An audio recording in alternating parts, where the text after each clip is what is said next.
This conference will now be recorded.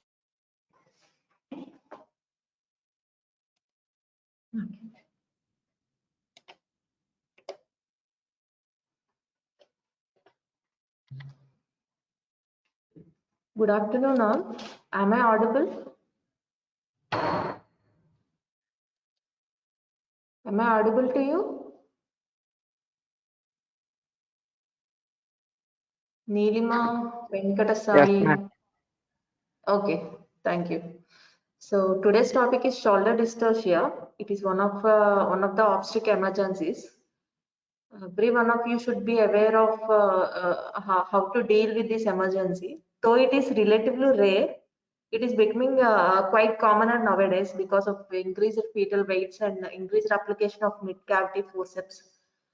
So every one of you should aware of what to do when you face these kind of emergencies in the labor room. So first of all, coming to the definition, what is shoulder dystocia? So after delivery of the head, shoulder should be delivered at least within 60 seconds of time. On average, shoulders will be delivered by 24 seconds, but at least it should not be more than 60 seconds of time. When it crosses that 60 seconds of time, then we'll call it as shoulder dystocia, arrest of delivery of shoulders after fetal head has been born. Coming to incidence, previously it used to be less than 1% of all vaginal deliveries, but recent evidence shows that there is increased incidence in recent decades is due to increased fetal weights and also assisted mid-cavity deliveries showing high risk of fetal dysfunction. When we apply mid-cavity forceps, head will be delivered easily, but in case of macrosomia, biparietal diameter is less than bisacromial diameter, that is shoulders diameter is more than head diameters. So we can deliver the head but not the shoulders, then we'll encounter the shoulder dystocia. So nowadays we do not routinely recommend the mid cavity forceps. Coming to risk factors, it is divided into maternal, intrapartum and fetal risk factors. Coming to maternal factors, first one is diabetes. We are gestational diabetes mellitus, which will cause macrosomia in the baby, and maternal obesity, previous history of shoulder dystocia. There is very high chance of recurrence of shoulder dystocia, and post-term pregnancy, which also again there will be macrosomia in babies. Estimated if there is increased estimated fetal weight of the baby, and also multiparity. Coming to intrapartum risk factors, first one is, as I already discussed, mid-pelvic forceps application. It is the major iatrogenic cause of shoulder dystocia.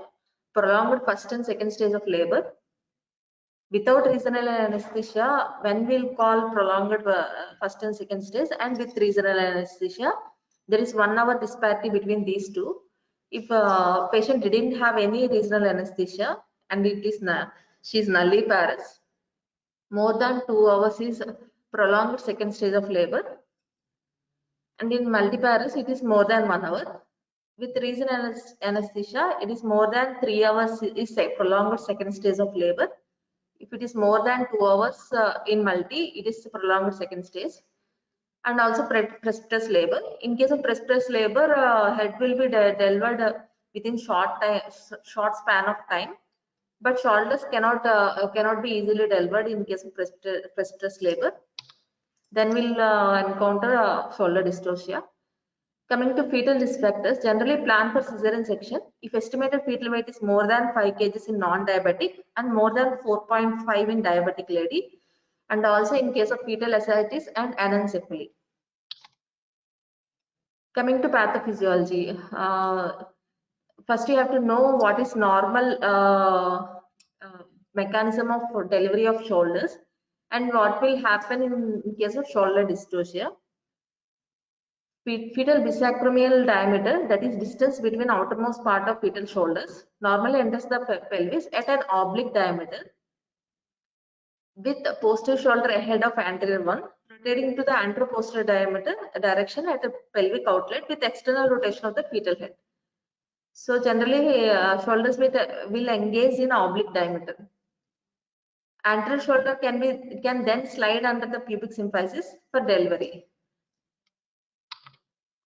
If the fetal shoulder remain in anterior position during descent or descent simultaneously rather than sequentially into the pelvic inlet, then anterior shoulder become impacted behind pubic symphysis, or descent of posterior shoulder may be obstructed by sacral promontory. Though shoulders engage in an oblique diameter, posterior shoulder will be ahead of anterior shoulder. If this sequence is not followed and both the shoulders enter the pelvic cavity at a time, then anterior shoulder will be impacted under pubic symphysis, and posterior shoulder will be obstructed by sacral promontory.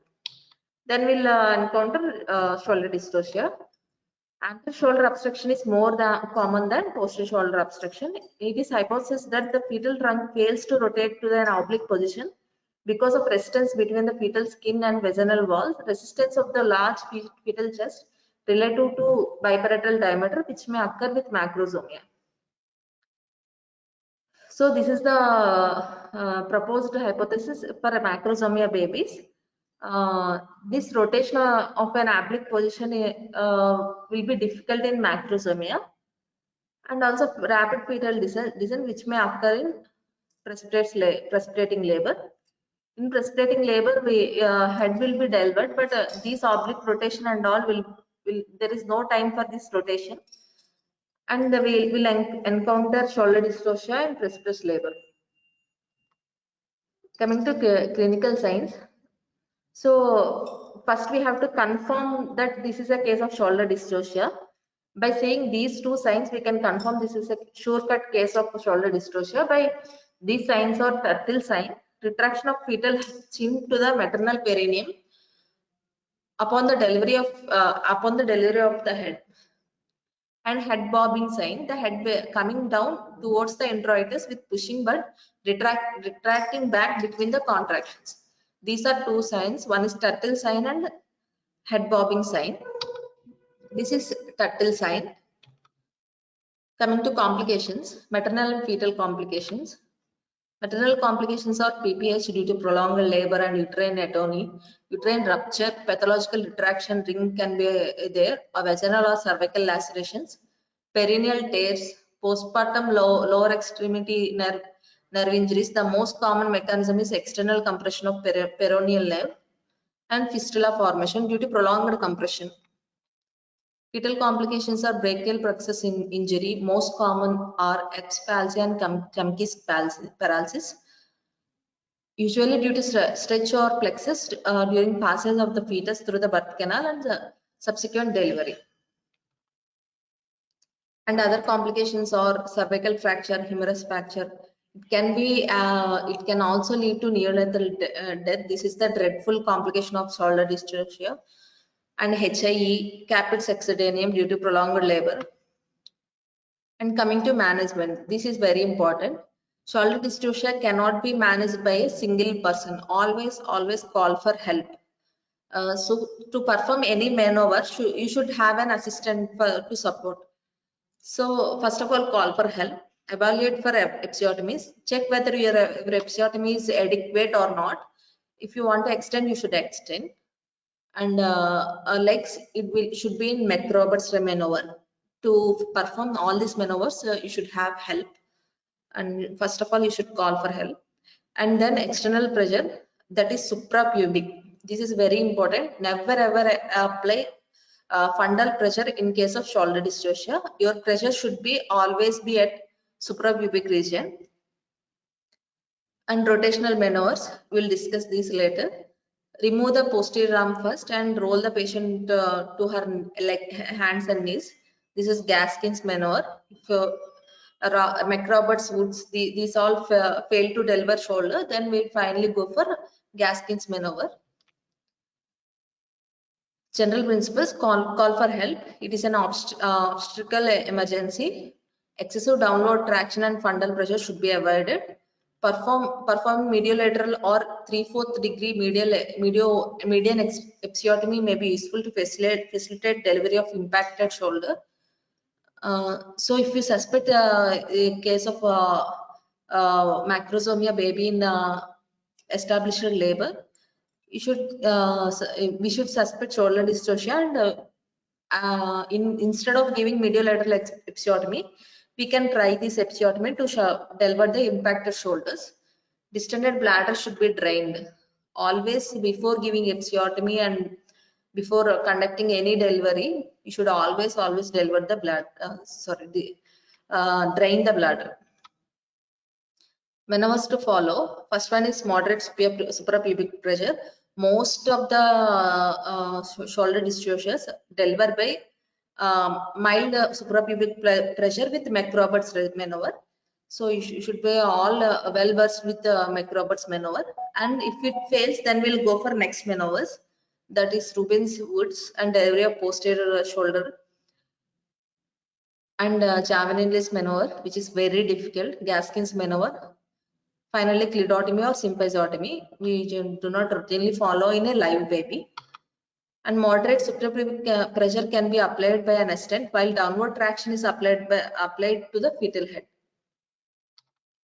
Coming to McRoberts maneuver, the maneuver consists of removing the legs from stirrups and sharply flexing the onto the maternal abdomen. You should remove the legs from the stirrup, and assistant should hold the legs and sharply flex the legs onto the maternal abdomen. This will cause cephaloid rotation of the pelvis, and relatively anteroposterior diameters of the pelvis will be increased, and it facilitates delivery of impacted shoulder. This is McRoberts maneuver. This is very important maneuver for shoulder dystocia. So we can see here, this assistant is this is the delivering person. This is the assisting person. So you should hold the feet of the patient and flex the legs of the mother towards the abdomen sharply, and at the same time, this assistant should give suprapubic pressure. This flexion will cause increased cephaloid rotation of the pelvis, and also by giving suprapubic pressure, this impacted shoulder will be delivered. Coming to Wood's maneuver, the hand is placed behind the posterior shoulder of the fetus. The shoulder is then rotated progressively 180 degrees in corkscrew manner, so that impacted anterior shoulder is released. This is the Wood's maneuver. So you should move the anterior shoulder towards one direction and posterior shoulder to the opposite direction slowly, so that an impacted shoulder will be delivered. But these maneuvers are very difficult to do practically. Relatively, McRoberts is easier than Wood's maneuver. Delivery of posterior shoulder, carefully sweeping the posterior arm of the fetus across the chest, followed by delivery of the arm. The shoulder girdle is then rotated into one of the oblique diameters of the pelvis, with subsequent delivery of the anterior shoulder. This is delivery of posterior arm. Rubin's maneuver. Rubin's maneuver has two steps. Fetal shoulder rocked from side to side by applying force to the maternal abdomen. If it fails, then obstetrician will introduce pelvic hand, reach the most easily accessible fetal shoulder. This is then pushed towards the anterior surface of the chest. That results in abduction of shoulder and decreasing the shoulder distance. See, this is the pelvic hand introduced, and you should sweep the shoulder onto the chest of the baby, which will cause which will in turn decrease the bisacromial diameter, and then we can deliver posterior shoulder easily. This is Javelin's maneuver. It is very difficult to perform. Cephalic replacement into the pelvis, then performing C-section to deliver the baby. So in this case, head is delivered. You cannot or you are unable to deliver shoulder with any of the above maneuvers. Then we'll replace the cephalic replacement. We will replace a head inside the uterus and then go for C-section. This is very difficult to replace head of the baby into the pelvis after delivery of the head. But it is the last resort to perform. This is Gaskin's maneuver. Woman placed on hands and knees. Delivery is affected by downward rotation on the posterior shoulder or upward traction on the anterior shoulder. Hibbard's maneuver. Pressure be applied to the fetal jaw and neck in the direction of the maternal rectum with strong fundal pressure applied by an assistant as the anterior shoulder is freed. This is here we'll apply fundal pressure, but however fundal pressure applied at wrong time may result in further impaction of the anterior shoulder. So this downward traction of fetal jaw and neck should be simultaneously done with the fundal pressure of the assistant. If it is done in wrong time, shoulder will be further impacted, which is very dangerous. So this maneuver should be done with utmost care. Cledotomy is a last option, usually done in dead fetus. We'll do cledotomy of the fetus to reduce bisacromial diameter. But the clavicle fracture is transient and heals postpartum.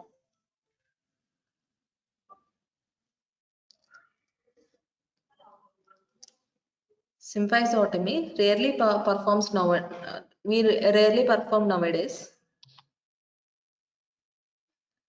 So first of all, if we see any case of shoulder dystocia, first you have to confirm that it is a sure-cut case of shoulder dystocia by turtle sign and also head bobbing sign. Then we'll go apply McRoberts maneuver with suprapelvic pressure. Then we'll go for wood screw maneuver if above maneuver fails. Then Jackman's maneuver, delivery of the posterior arm. Then all four maneuver, Gaskin's maneuver. If all of these are we cannot deliver the baby, if all the three fail, then we check for fetal heart rate. If it is present, then we'll go for javelinus maneuver, which is a cephalic replacement, and then we'll go for cesarean section, which is very difficult, but that is the last resort we can save, by which we can save the baby. And if it heart rate is absent, then we'll directly do cledotomy and deliver the baby. Coming to post-procedure care, prepare the episiotomy. If needed, provide emotional support to the woman and the family following traumatic birth and possible death of the newborn or injury to the newborn. Thank you. Any doubts in the topic?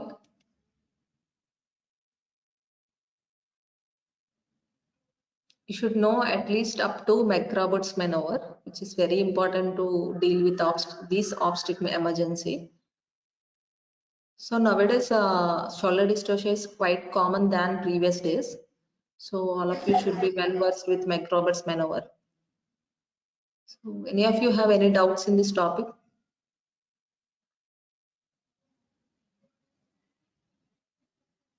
Am I audible?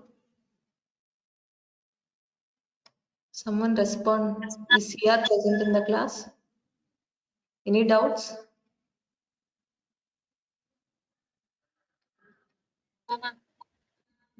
Okay, thank you.